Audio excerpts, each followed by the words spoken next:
Donald Trump is proving himself to be the best president ever. I do our Sunday show, Viva Fry, with Robert Barnes, and we talk about, whether the second term of Trump was going to be transitional, as in he's going to be a lame duck president, doesn't have to run for re-election, or is it going to be transformative? And we were having this discussion over the last year. Is it going to be a truly transformative presidency, or just another 4 years like we had 2016 to 2020? When that bullet... Hold on, before we move on. Humberto is your original MAGA, right? Yeah. I know there's old MAGA versus new MAGA. Humberto is original MAGA. 2016, I have videos about it. Was 2016 to 2015. Was 2016 to 2020 as lackluster? Because I wasn't paying attention to politics then. I started during COVID. Was it as lackluster as Viva says it was? He had no idea what he was doing. So it was just a guy not in his. It wasn't lackluster. It was that he had no idea what he was doing. He was trusting the wrong people, and he was tied down with Russiagate collusion hoax nonsense for 3 years. Trump he came in with the wrong people too. That's part of why he's having so many victories now, is that he came in with all the right people behind him. But if you remember, in 2016, the Republicans controlled the House and the Senate. And there was also openings on the Supreme Court. Like, I believe the congressional majority was close to being able to amend the Constitution if they wanted. Trump spent the first 2 years, until those midterm elections, fighting with the Republicans. All the Republicans, it was like, the old school Ted Cruz, who was not on board with Trump. The old school Michael Rubio. Yeah. Paul Ryan was Speaker of the House. Does anyone remember when that was a thing? I remember when his weightlifting photos. Remember that? Yeah. He was, I can curl dumbbells. He was Speaker of the House. And it was all, the never Trump Republicans controlled Congress, and MAGA was like this fringe movement, even for the right. Nobody wanted to touch it yet. Trump was alone. He was fighting the entire government. Then as soon as the midterms happened, suddenly the Democrats were in power, and everybody was like, let's rally behind Trump. Too late. As opposed to our favorite booker, Tony, who loves manifesting, Trump took part in my favorite activity that is festering, It's just sitting there going, I fucking hate these guys. They're a bunch of cucks, and I want to get this done. And he was like boiling on his own shit for 4 years, and that's the best thing that ever happened. So quickly, before we get back into it, is it better that he lost or had 2020 taken from him? He needed those 4 years. If he had won, Mike Pence would have still been vice president.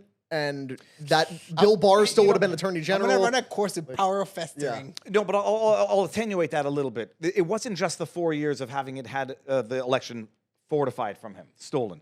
It was what they then did in that 4 years, the incremental escalation of the lawfare, the warfare, and then trying to kill him, trying to blow his head off on live television.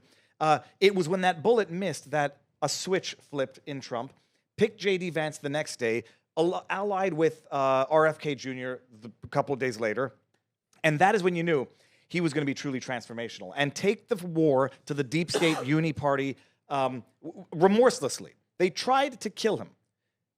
There's no more games now. They tried to lock him up. They tried to bankrupt him, and that didn't work. They tried to blow his head off. So he comes in now with a vendetta, with a vengeance, and with more support than he's ever had in his life, and has been thus far the truly most transformational president ever. It's only been 1 month. It's been 1 month. Comes in, pardons all the Jan Sixers. Comes in, pardons Ross Ulbricht. He came in, and now, we know of everything he's done in the last month, but the most amazing thing is, and I say, if you want to know he leaves hints when he drafts things or when he has things drafted. It's not by accident that he does anything, despite what people think. If we bring up this tweet here, the most recent, not pardon, although I'm having a discussion with Kalshi as to whether or not this qualifies as a reprieve, because, there's markets for these things. Who's he going to pardon when the first 100 days? There were, markets for Ed Snowden, who's still out there, Roger Ver, who's still out there, the Jan Sixers, and Eric Adams. So Eric Adams, you all know, mayor of New York City. Yep. Who became sort of anti-immigrant, came out and said, this is unsustainable. I don't know why he sounds like Bernie Sanders now. Comes out and says, this is unsustainable. We can't do this anymore. After, being a sanctuary city, yada, yada, yada. Comes out, complains about the immigration policy, indicted. And we all said, this is bullshit, politically motivated indictment. Even the indictment itself is not even a strong one, which is a testament to how clean Eric Adams must indicted actually for be. Corruption with Turkey, no less. Of all the places. Oh, no, he took undeclared or, what is it called, contributions. He upgraded his airfare on a trip. I mean, these were nonsensical allegations. They're not like P. Diddy allegations, which are serious. Nonsensical. But do you remember when they came out? They came out. Yeah, the timing was peculiar Because it was right after Eric Adams had started speaking out about New York City as a sanctuary city, and then he started fighting back with the people of New York City to stop housing the migrants, not just in luxury hotels, but at that point they were taking over like gymnasiums and putting people there. And Eric Adams came out and said, "Enough's enough," and it was within weeks after that this announcement had come down. Just like Cuomo. Cuomo started going against the system a little bit, and then they pulled out his dirty secrets. Which one? The one that was governor, Andrew. Yeah. No, Anybody? Okay, never mind. when they decide they're public enemy number one. He's looking at something. Do you guys remember when Andrew Cuomo had the weird nipple rings? Did Yes. I make that up in my head, or did I was he distinctly just a hairy Italian, or were there nipple rings? No, they were definitely. He said it was a hairy Italian, but unless the hairy Italians only grow stuff right there. But can I be honest? I have that. I have curly Nipple nipple rings? hair. No, he had metal bars. It was metal bars. You could almost they were not rings. They were studs. I just clicked on it. How have we not asked Chris Cuomo that He's yet? into some That is kinky- the number one question on my he's mind into now. kinky- Wow. Honestly, I feel like wanna Chris has gotten in enough trouble for talking about his brother on air. He'll never. Oh do it my again. God.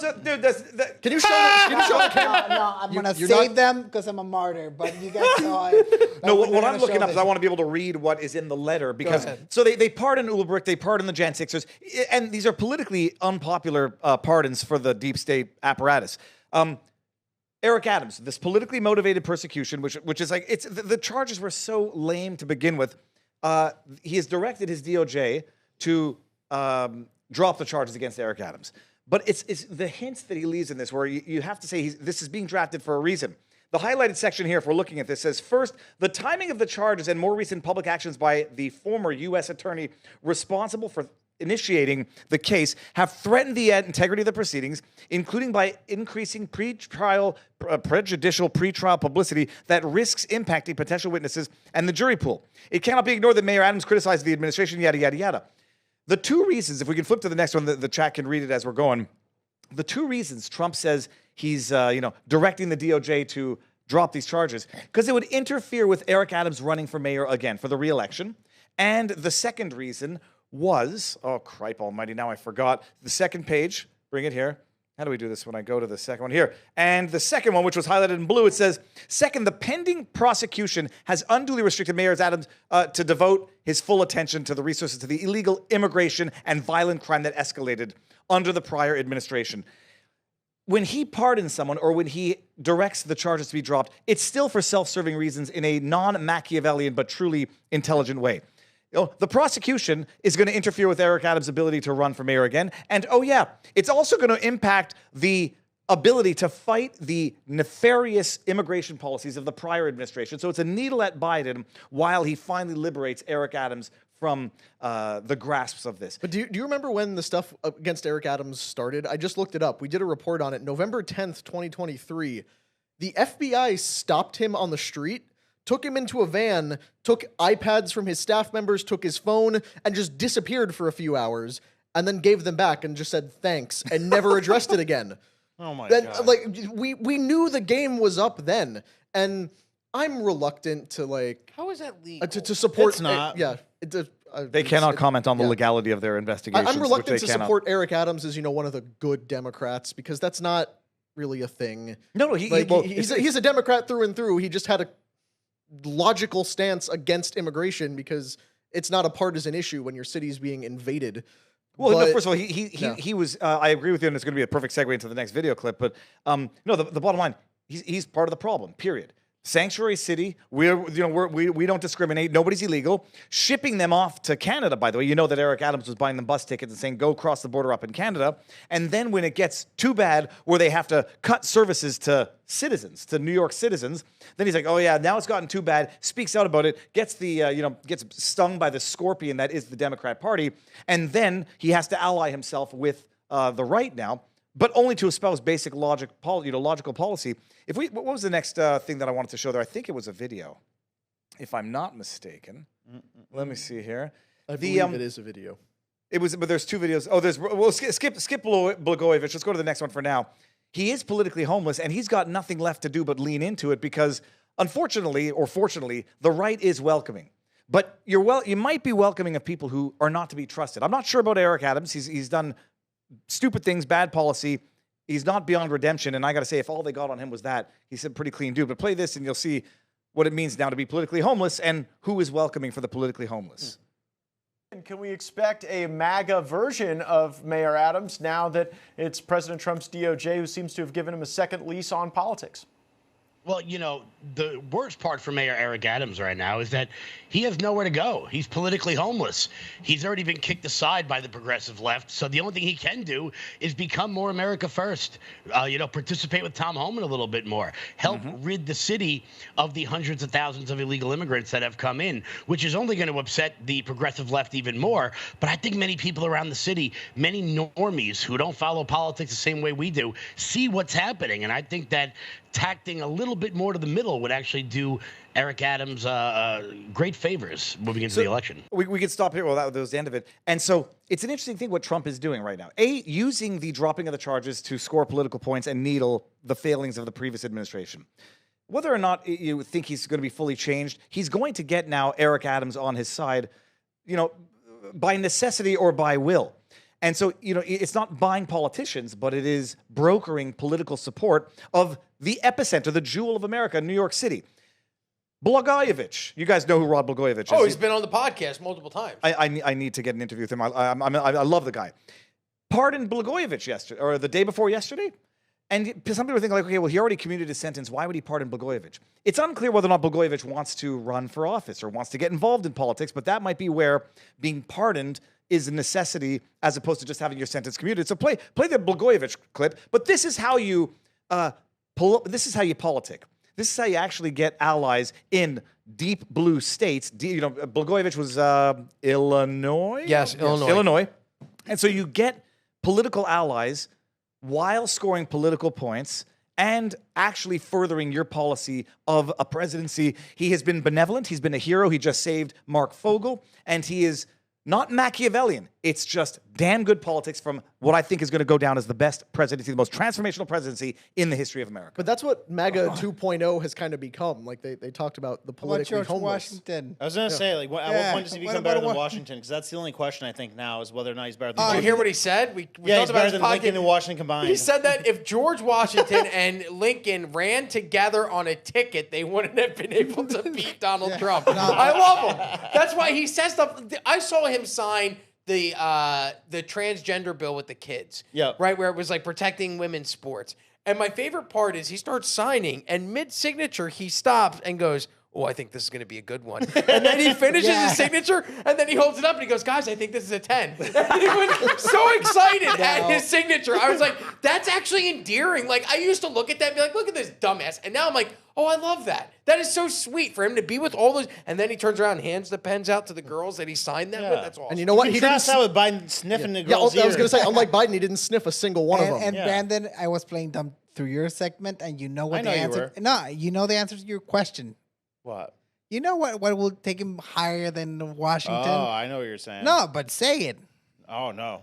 What? You're gonna say it right. Does it have to do with a penalty under Well, law ending the for Fed? certain? Yeah. Oh, okay. 100%. Yeah, yeah. What did you think that he thought you would say? You know. Okay. All right. That is the other thing that would put him above I don't know. Washington. What the hell? Is it sex or is it violence? Just tell me which one it is. Both. For whoever freed the country from the tiny hat mafia would you're going earn a there? spot on Mount Rushmore. You weren't going there? Who are the tiny hats? Ah, no, come on. I have you'll figure The it out. Amish. Let's move on to the next. I have nothing Topic. to do with this. Nothing to do with this. Yes. Next time, quickly, before we do go to Humberto, we played a clip of Matt Gaetz. Whatever happened with the Matt Gaetz? What a He's move. on OAN now. Like he has his own show. No, not that No, the part. investigation. Yeah, like They didn't it was do it. very odd about that because there was this weird thing where like Republican Congress people were adopting young Latin boys because it wasn't Mike Johnson also has like an adopted and I remember Matt Gaetz one day was talking about his adopted Cuban son Nestor, and then we never talked about Nestor again. And then all of a sudden, Nestor came around when they were like, oh, he's paying girls for sex through his Cuban stepson's PayPal account or whatever.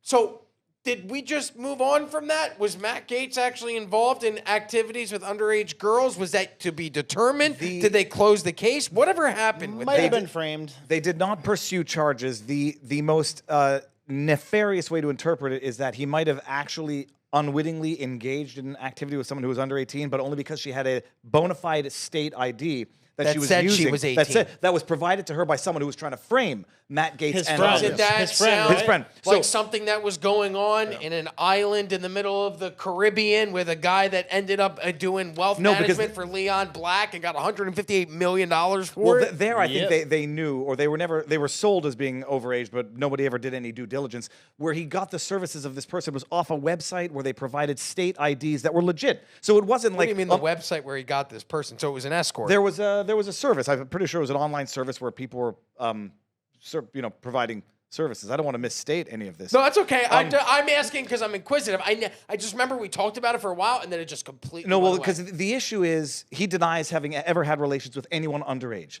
The true conspiracy might be that he might not have known because this woman was using a website where she had to provide actual government ID, and it was phony ID provided by another guy. I forgot his name His now. friend who was like the state. It was a tax real guy. ID. It was a real ID, so it's not like Yeah. a minor. This was identity theft from the individual, and then the question is whether or not it was specifically set up for this type of frame-up job later on, which it worked. They got him. It's Pam Bondi who's AG now. And according to Candace Owens, she said that like the FBI or somebody called his dad and tried to get money. Oh from yeah, him. extort money for. I did a deep dive with this on my channel with Mel, who's the Village Crazy Lady on Twitter. All the receipts, like it was a dirty, dirty setup job against Matt Gaetz. Bottom line, he's a guy engaging with stuff with girls. Now, whether or not he knew they were underage, if it was the result of an actual fraudulent, legit state ID, there's a bigger frame job going on there. Okay. Yeah. And quickly, why would they try and frame Matt Gaetz? What do they win out of? They were trying to extort money from his father for the And they didn't purposes want of him to allegedly be trying to bring AG. back someone from Iran who was already dead. There's a whole big plot. But at the bottom line, money and political favor. Yeah, once he dropped out, he became irrelevant, and now he's an OEGN.